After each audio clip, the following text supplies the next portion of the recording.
My husband, Toby, and I mightn't have even noticed it for a while if we hadn't moved into our new house early in the year. Moving in the crisp, frigid air of early February was much preferable to wiping sweat from our brows whilst we hauled box. After box from vans parked outside during the summer, as we had many years prior, we walked through the giant oak doors that beckoned us into what we hoped would be our forever home and beyond the hallway into the living room when my husband quipped, "Was that there before?" When we had our viewing, I quickly scanned the space. Before me and shot him a confused look. I never did have good eyesight, nor was I the most observant person.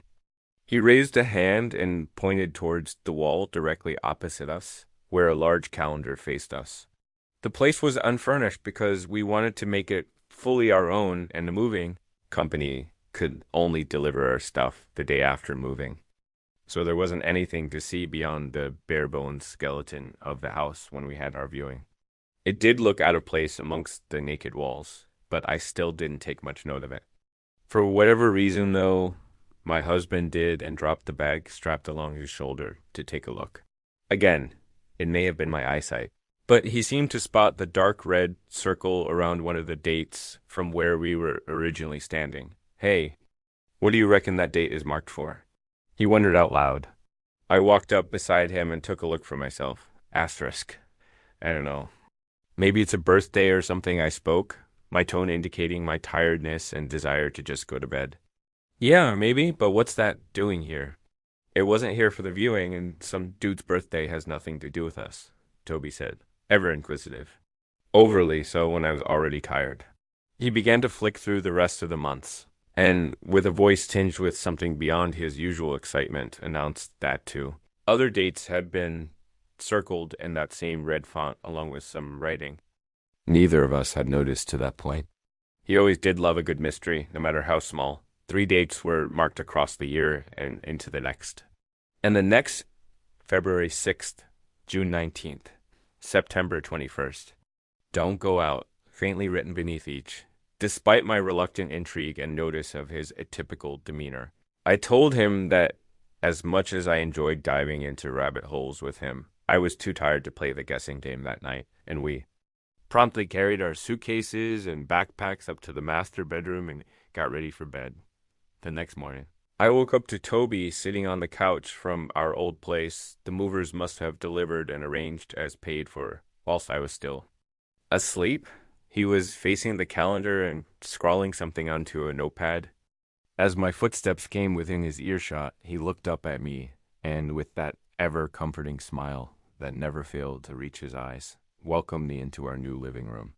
Only the basics of our old furniture were arranged, and we still needed to organize a lot of the more aesthetic stuff ourselves, but it felt like home. After a brief conversation, he got down to business. He had already exhausted his search for a connection between the 3 dates and was trying to find one himself. I'd lived with and loved my investigative Toby for many years, but I'd never seen him like this. It was obsession at first glance.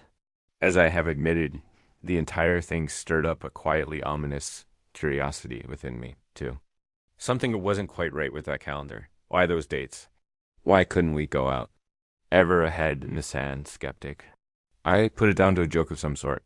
Or something left behind by somebody between our viewing and move-in dates. I told myself and Toby over and over, the simplest explanations are always closest to the truth. Nevertheless, his breathless expedition into this particular unknown continued, and as February the 6th crept up on us, he remained no closer to the answer he was digging for. So he came up with a plan.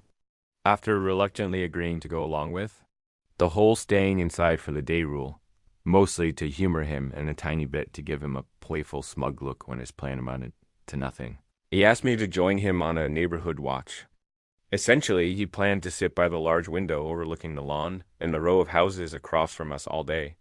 He wanted to see if any of the neighbors, who after exchanging the usual pleasantries with once we had settled in, he quickly probed about the existence of their own odd calendars, to which they let him know that it came with the house, and to kindly never mention this again, would go about their days regardless of what the strange calendar said. We turned the couch around and sat for hours, talking at first about the new house and the calendar, wondering what it all meant and why every neighbor politely but sternly warned us to not talk about its existence.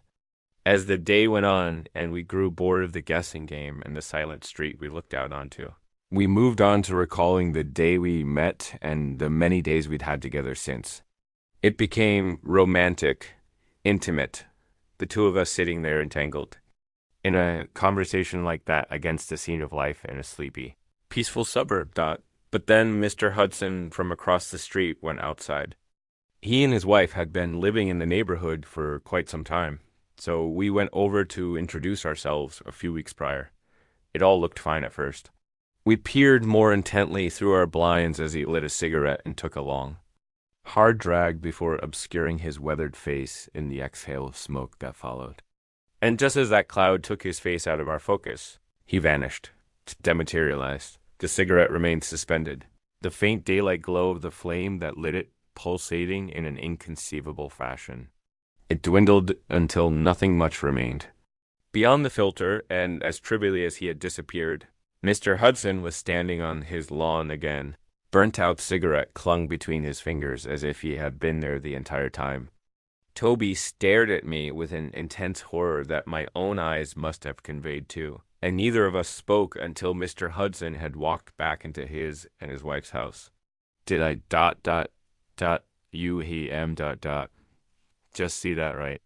He whispered, voice tainted with a deep unease. Unable to form any words, I only nodded in response as to say I had seen the same thing. We silently agreed to stop watching. Neither of us wanted to see any more of whatever this was. The rest of that day was spent quietly ruminating with shuttered blinds and a blanket of something profoundly wrong shrouding the house. After far too long, February the 7th finally unshackled us, and with much trepidation, we decided we needed to take the short walk across the street. We needed to talk to the Hudsons. Just as soon as the final echo of my knock rang out, Mrs. Hudson's kind old lady demeanor greeted us. What a pleasant surprise. How can I help you boys? She said, her face plastered with a smile that stretched a little too wide, and with Mr. Hudson greeting us with a wave from a few feet behind her. I let Toby lead the conversation. This was his mystery to solve in the first place after all, even if I had become wrapped up in it too. He hesitated before replying, "We're sorry to bother Mrs. Hudson, but did Mr. Hudson leave the house yesterday? We, are a little concerned about something we saw." She remained steadfast in maintaining her outward appearance, but something in her eyes stirred. Her reply was subtly tinted with fear, subtly enough that neither of us would have caught it if not for the equally subtle change in her eyes. But still she replied my bill. "No, sweetie, I'm afraid you must be confused," before craning her head backwards and loudly asking, "Bill, will you turn the stove off, please? We don't want your favorite soup to burn, do we?" After which Mr. Hudson disappeared from the background of our view into the hallway. And in that sliver of opportunity she had conjured, she spoke to us with a tone of the utmost urgency. "The whispers will get you. Leave before they do, or it'll be too late." Mr. Hudson reappeared faster than he should have and must have caught the dread-filled looks on our faces because he asked if we were okay, if we wanted to come in for some soup. "It'll damn sure make you look better," he proclaimed. We declined, said goodbye as politely as we could manage, and struggled through unsteady legs to make the walk back across the street before closing and locking the front door. The next night, as we watched the house across from us once again, all of the lights behind the curtained windows shimmered on and off for untold minutes, before finally sputtering off and staying that way. We never saw Mrs. Hudson again. Our calls to the police after days of imitating the ill-fated neighborhood watch not long prior yielded no results. In fact, they reassured us after a visit that no Mrs. Hudson ever existed. William Hudson inherited the house from his father and never married. If we hadn't had each other and our collective experience to rely on, I don't believe either of us would have remained particularly convinced of our own sanity. We wanted to heed Mrs. Hudson's advice, but we had just bought the place. Still, we quietly searched for a new home. Neither of us wanted to be here for the next marked date. But then the whispers started. Only one of us heard them, and it wasn't me. I held Toby in my arms when he woke up, screaming. I comforted him when he heard voices from within the walls. I put the house up for sale and began to pack our things when he stopped being able to function. All he could do was listen to the whispers.